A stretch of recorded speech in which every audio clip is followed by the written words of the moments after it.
Okay, welcome to the NUPOC video study guide number 63. Let's go ahead and start it on some optimization problems like we've been looking forward to for the last few videos. So here we have a pretty basic optimization problem where we have, let's say this is like a sheet of cardboard or something like that, right? And we want to cut a notch out of each corner, and the dimensions of each notch is the same, so each notch is x by x, right? And we want to cut a notch out of each corner of this cardboard sheet, right? So that the shape that we're going to get, right, is something like this.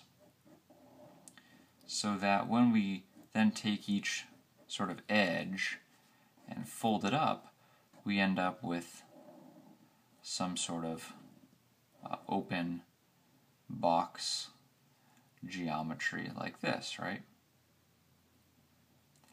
And we want to know what x should be, right, such that we have maximized the volume of this box, right? And so that's basically what optimization problems are, right? It's just a type of calculus problem where you have some practical quantity, usually like volume or time or something, and that volume or time or whatever other quantity you have is a function of some variable. And so we want to see, what value of that variable leads to, say, a maximum or a minimum of the practical quantity we're trying to optimize. So in this case, we're trying to optimize volume. We're trying to find the maximum volume, and we know that it's a function of x, right?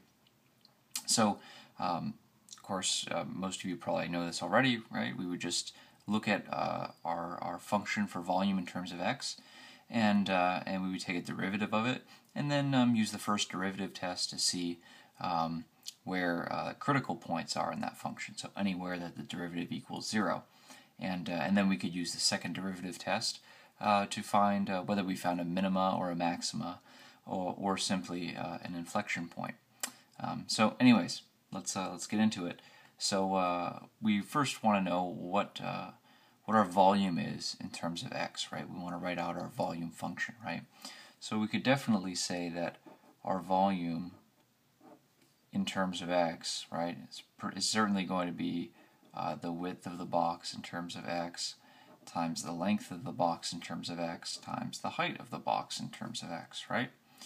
So just looking at looking at this top figure and then looking at how it relates to the completed box down here at the bottom, we can say that, okay, so this is the width, right, of the box, and it's a function of x, and that's going to equal w naught minus 2x, right? It's this width, right, this distance here minus 2x if we cut two notches in it. Similarly, this dimension here, L of x equals L naught minus 2x, and this dimension here is our h of x, and, well, that's just x, right? Okay. So we can say that this is w naught minus 2x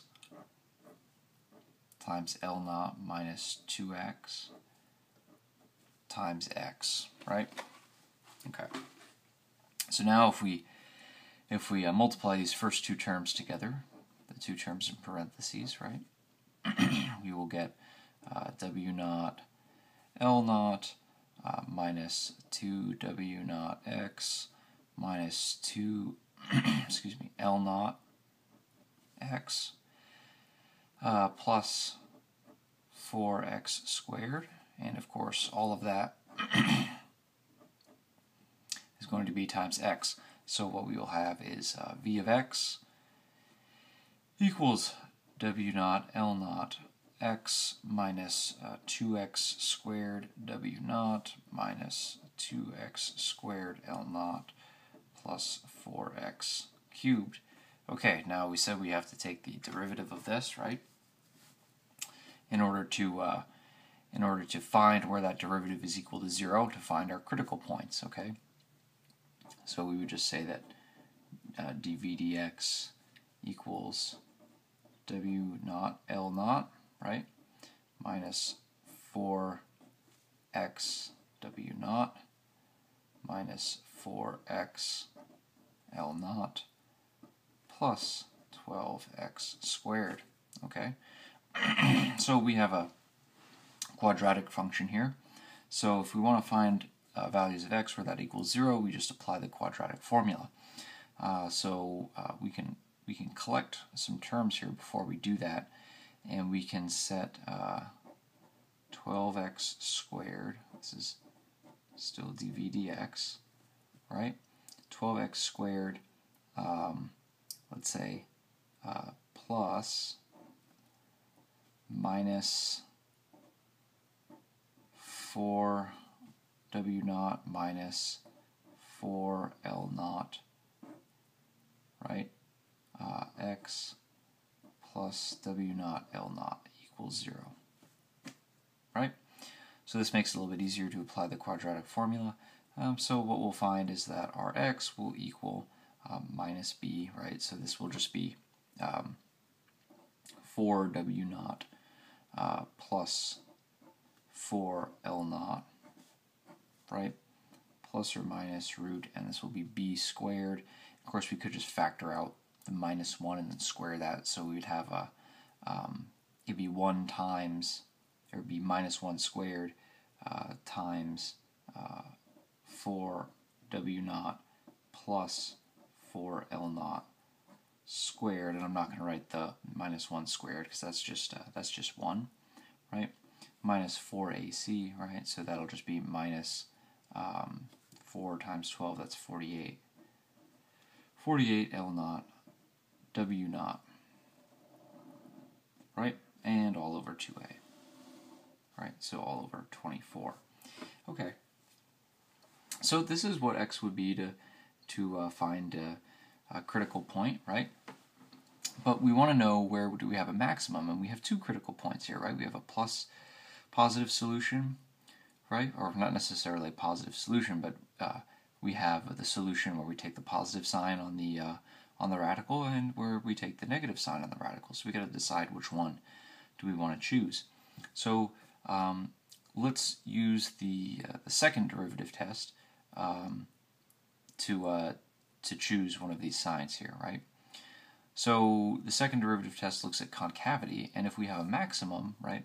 Because we could have a maximum, right? And here's where we have a zero derivative, right? dv dx equals 0.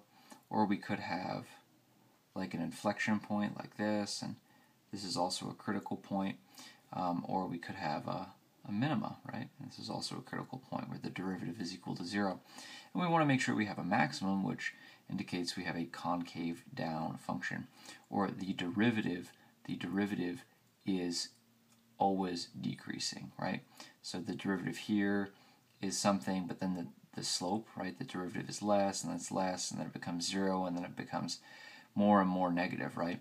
So when we have a concave down function, right, which is what we expect in the region of a maxima, we expect that the second derivative be less than 0, right? So let's go ahead and take the second derivative, right? So if we have d2v dx2, right, this will just be 24x, right, minus 4w naught minus 4l naught, right? And we want to look for a region where this is less than 0, okay? So we're looking for, in this case, 24x, right, is less than 4w naught plus 4l naught. Or we could say x less than 1/6 w naught plus l naught, just moving the 24 over, right? And collecting the 4 over here. Okay, so now we can go ahead and kind of look back at our quadratic equation here and do a little bit of manipulation on that. Let's go ahead and bring this 24 up into this term here, and let's bring it up into the radical as well here. So that just means we have to square it. So we actually have, for our solutions of x, right, is, let's see, 1/6 when we collect out the 4 and bring up the 24, w naught plus L naught, which looks kind of familiar from what we had over here. And then we have plus or minus radical 4W naught plus 4L naught squared over 24 squared minus 48 L naught W naught over 24 squared. Right? So this second derivative test gives us some guidance on which sign to choose here, right? Because we know that to find this maximum, right, to find the x that gives us a zero derivative for the volume function that is a maximum volume, we want to choose x in a region where x is less than 1/6 W naught plus L naught. Well, here we see that we have an optimum where, well, we have two critical points where x equals 1/6 W naught plus L naught plus or minus some value here in the radical. And since we want to choose x less than this value, right, less than 1/6 W naught plus L naught, we want to choose the negative sign here. Okay, and so we would say that x equals 1/6 W naught plus L naught, right, minus root 4 W naught plus 4 L naught squared over 24 squared minus 48 L naught W naught over 24 squared is the solution. So that's the x, that's the value of x, right? Such that if we cut that length out of each corner, right, if we cut that notch with those dimensions, with that dimension, out of each corner of this, you know, sheet of cardboard and folded it up, the resulting box would have maximum volume.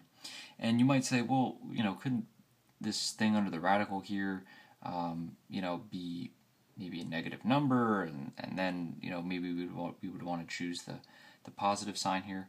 Well, if you think about it, you know, that would give us, we would have an imaginary number and all these things, but if you just think about it, right, what determines whether this will be negative or positive is whether 4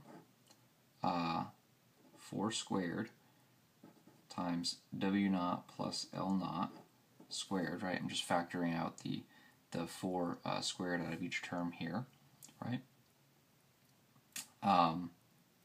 minus 48 L naught W naught, and whether this is greater than 0, right?